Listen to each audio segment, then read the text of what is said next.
Now there's a lot of options in color, and the color is all connected to the filters, but is also connected to the color ramps. And as I say, I'm going to try and keep this in order, so we'll just do the colors to start. Color 1 and color 2, that's kind of, and I'm going to do real garish colors so you can really see the differences. So that's in fact, before we get to these, I'm just going to turn off, don't worry about this. I'm just going to turn off the filters. We are actually going to have to discuss some filterage.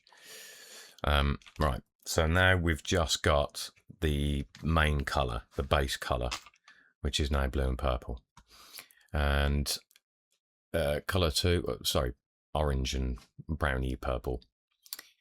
You've then got dirt color and dust color, and these are connected to the filters. So we have to talk about it. This one is going to be colors and filters.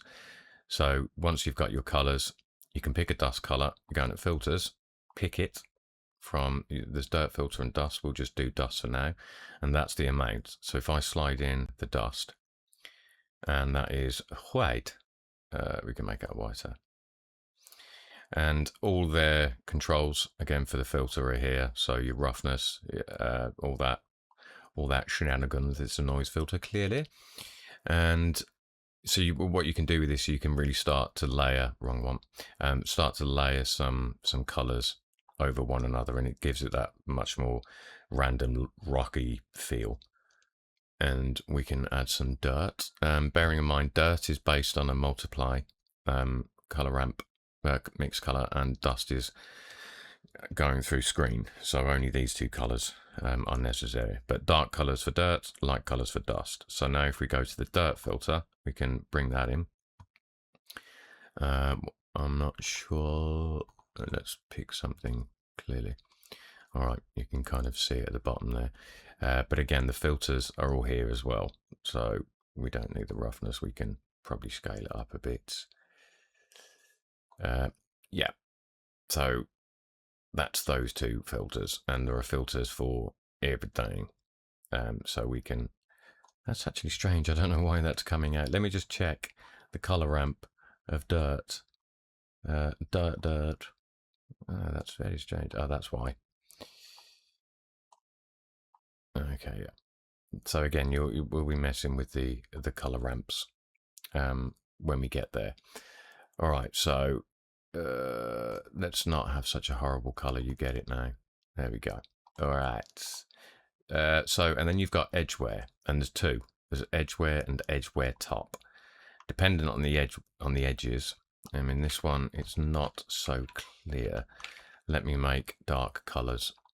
That's probably why it's harder to see them. And let me turn off the dust filter so that we can just see edgeware. So edgeware is currently set to a bright yellow. I want that white. Okay.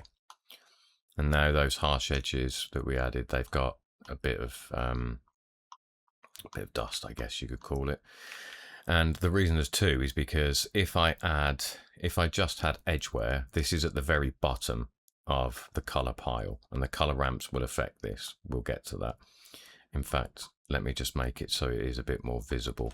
Otherwise, you won't be able to see exactly what I'm talking about. 0.53. Nope, too far. Oh, and I messed up. I picked the wrong pip. I want the white one. 0.53. Might be better at 0.52. Okay, so that's there. If I then added some dirt, which is a darker color, well, actually, that's why it's kind of broken, because without the dirt, it's unbroken edges. But if I added dirt, it's then multiplying over those edges, so it breaks it, which again makes it more natural, but sometimes you don't want it broken. So there's edge wear at the bottom of the first bottom of the chain, and there's an edge wear at the top of the chain. So if you wanted it better, that's now unbroken. So that's why there's two edge wears. Ambient occlusion, you know what that does. It's not going to be visible till we do some displacement. So it doesn't matter if that's on or off. Roughness is, that's obvious. You want a shiny rock, do that. Ambient occlusion distance is, again, if you know about ambient occlusion, just how far into the object and away from the cracks it will appear. But that right there is colour done.